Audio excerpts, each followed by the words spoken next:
Dave Portnoy, president of Barstool Sports, has made plenty of noise in the media recently after he bought back ownership of his company from casino chain Penn Entertainment for $1. That's right, $1 whole. The craziest part is how recent all this happened.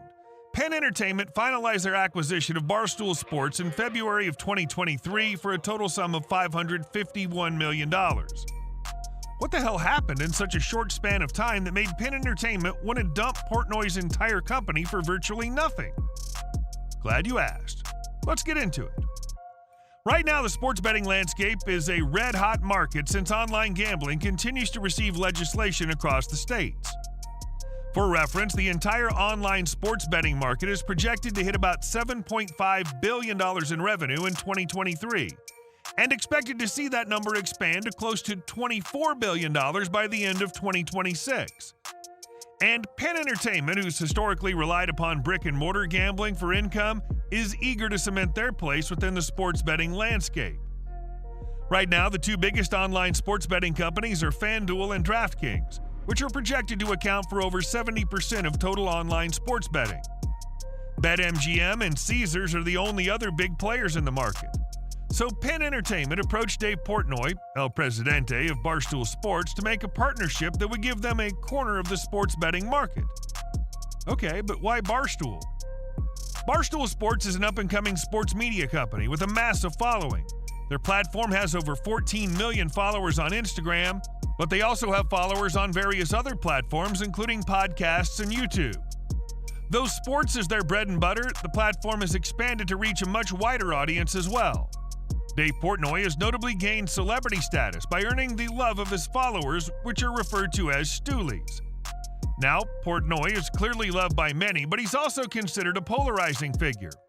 Often referred to as a misogynist or a bully due to his unfiltered approach and frat boy culture that he's built around Barstool Sports Media, his name's synonymous with controversy. However, Penn Entertainment saw a great opportunity in Barstool Sports, believing that all attention is good attention when it comes to social media. So Penn Entertainment, led by their CEO Jay Snowden, bought 36% of Barstool Sports in 2021 for a total sum of $163 million. At the time, Penn Entertainment received praise for their strategic move. By leveraging the Barstool Sports platform and their following, the two companies plan to build out a sports betting platform called Barstool Sportsbook. Shares of Penn Entertainment skyrocketed to over $130 per share. At the time, it seemed like a match made in heaven. Then, Penn Entertainment continued to move forward in their mission to build a competitive online sports betting platform. They acquired a Canadian company called Score Media for $2 billion. Score Media doesn't only have deep roots as one of Canada's most loved and trusted sports networks, it's also evolved its digital platform and has built out a technology stack capable of competing with companies like FanDuel and DraftKings. The company was currently operating the largest online sportsbook in Canada. It was a bold move by Penn, but it was further proof that they were all in on building out an online presence that would eventually outperform their brick-and-mortar casinos. Following the purchase, economic uncertainties caused some stock market turbulence and Penn Entertainment was hit hard. Penn seemed to have conviction in the partnership and came to an agreement to buy out the remaining equity in Barstool Sports to make a total purchase price of $551 million. But by this point, investors were no longer thrilled. The company's stock significantly reduced in price, and Dave Portnoy continuously made headlines for his controversial behavior. He found himself caught in sexual misconduct allegations, of which he denies. Within the fiasco, Penn Entertainment stock valuation continued to drop every time Dave Portnoy opened his mouth. He even made an appearance on the Joe Rogan podcast to tell his side of the story in an attempt to change the public perception, but it proved unsuccessful.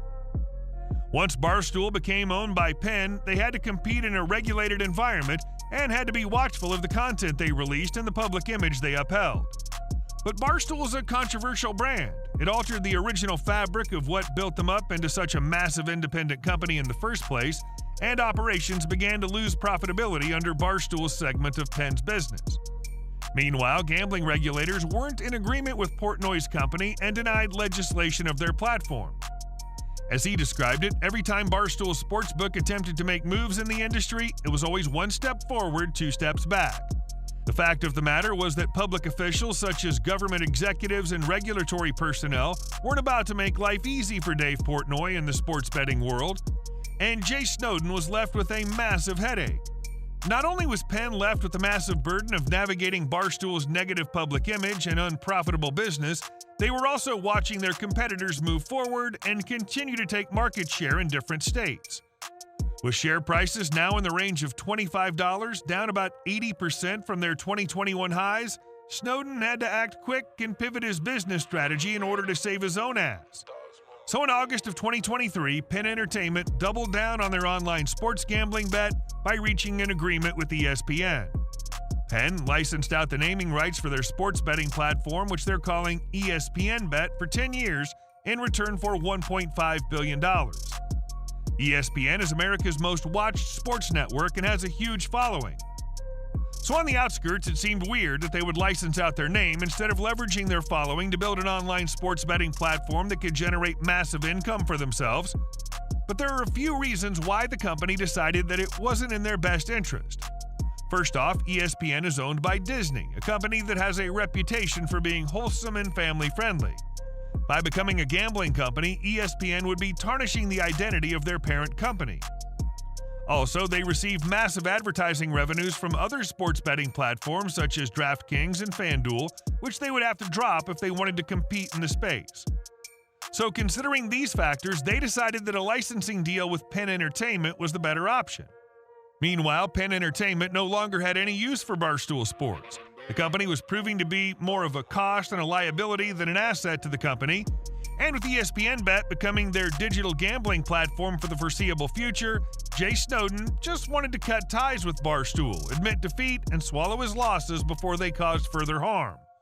So in a shocking turn of events, Penn Entertainment sold 100% of Barstool Sports back to Dave Portnoy for the sum of $1.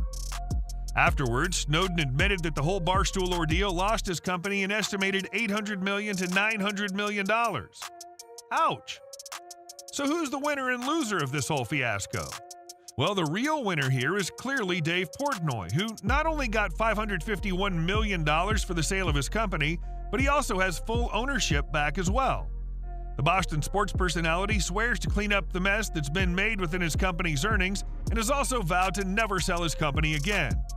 He's also committed to getting right back to the brash and loudmouth content that he was urged not to release while under Penn's ownership, which will likely make his loyal Stoolies winners in this deal as well.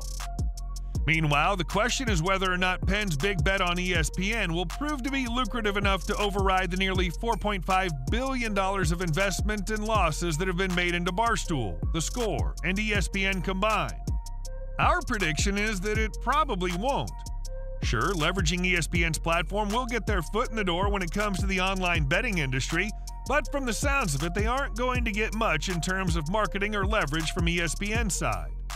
ESPN will continue to be advertising for the much wealthier and faster-growing platforms like FanDuel and DraftKings, and there's no reason to believe they'll be compelled to forward traffic to ESPN Bet, as ESPN currently holds no stock option or profit incentives within their current contract. They also clearly don't want to become known as a sports gambling company, or they would have just built or purchased their own gambling platform. So Penn Entertainment is likely going to be left disappointed with the arrangement. Thanks for watching. If you like this video, don't forget to smash that like button and subscribe to our channel to keep up with our sports-related content.